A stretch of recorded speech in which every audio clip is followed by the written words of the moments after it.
Now, Extinction Rebellion have vowed to carry out more disruptive protests. That's despite receiving criticism from across the political divide over their blockade yesterday that prevented millions of newspapers reaching readers. Now, it's emerged ministers are considering reclassifying XR as an organised crime group. Joining me now is Nick Aldworth, former National Counter Terrorism Coordinator. Thank you very much for joining us this evening. Firstly, there does seem to be a debate about whether this group has crossed the line from protest to planned criminality. Where do you stand on this issue? Well, for me, a lot of protests end up committing criminal acts, and that's for the police to deal with. The police have a very difficult role in this, of facilitating both peaceful protest and dealing with any contraventions of law. It does appear that this group have gone with the purpose of creating a protest that has broken the law. I can see from the pictures you're showing at the moment that they're obstructing the highway. And there are police powers to deal with that. And, you know, it's a very well-established fact that protests that are policed well, generally speaking, involve a degree of proactivity that prevent those crimes from being committed, or once they are committed, to actually go and deal with them. So if there are police powers to deal with that already exist, do we need more? No, I don't think we do at all. And, you know, personally, I find it quite spine-chilling when I start to read narratives about possibly reclassifying organisations such as Extinction Rebellion as terrorist organisations or organised crime groups. You know, those are actually of themselves subversions of the intentions of those laws. And I know that certainly my former colleagues in counter-terrorism policing wouldn't welcome an additional caseload of, you know, a group of people who are protesting against a legitimate cause. Now, how they choose to undertake that protest clearly is something that society has got to think through and decide what its tolerances are. And it's the police's role to actually exercise, you know, their authoritative bounds as to how they actually deal with those protests on behalf of society. So how would making the group an organised crime group differ to what we have now? Well, the reality is I don't think it would make a lot of difference. What it would do is create a burden for the National Crime Agency, who are doing outstanding work at the moment, tackling other issues of societal concern, to drugs and the proliferation of drug markets. So the most that would be achieved from something like this potentially would be the NCA having to commit more resources to intelligence, analysis, surveillance, and then obviously interception and judicial processes. I don't think they particularly want to welcome that. Over the last few days, we've seen what many would be describing as social disobedience. Where does that verge into criminality? Well, that's a really tough one, because that's only really viewed successfully through the lens of history. And of course, if we look across history, social disobedience has led to many, many changes for the good. And you can start back with suffragecy, when in fact, you know, people weren't campaigning against something, they were campaigning for something.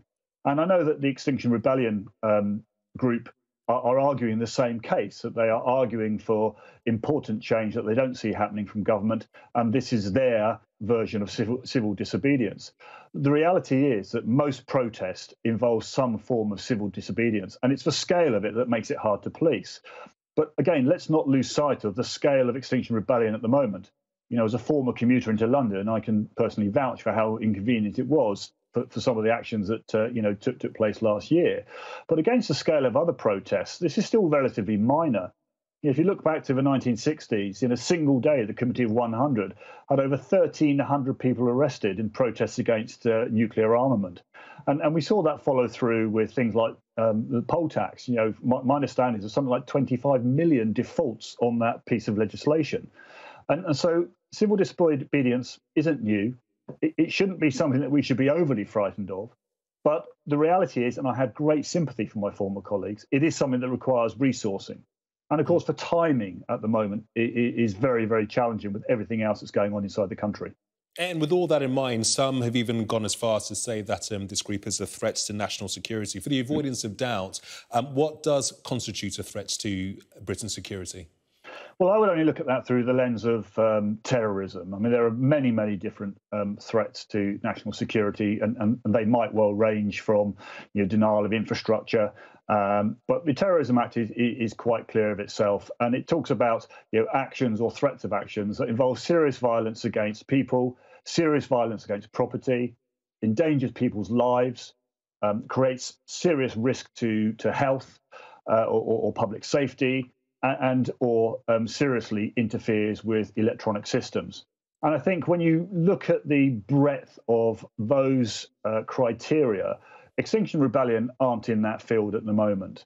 And if they're wise, they won't go into that field. You know, we don't need them to be defined as a terrorist organisation at the moment, and we don't need them to behave like one either.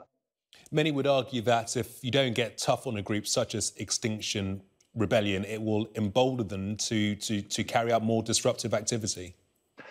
Yeah, from a policing perspective, that's a really tough one to be caught in the middle of.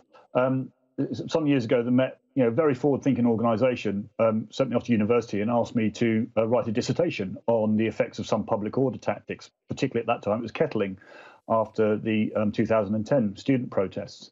And while that tactic was found to be legitimate in terms of the law, it didn't really pass for test of societal legitimacy because the public didn't see it as fair. They didn't see it procedurally as being applied fairly. They didn't see it as being particularly efficient.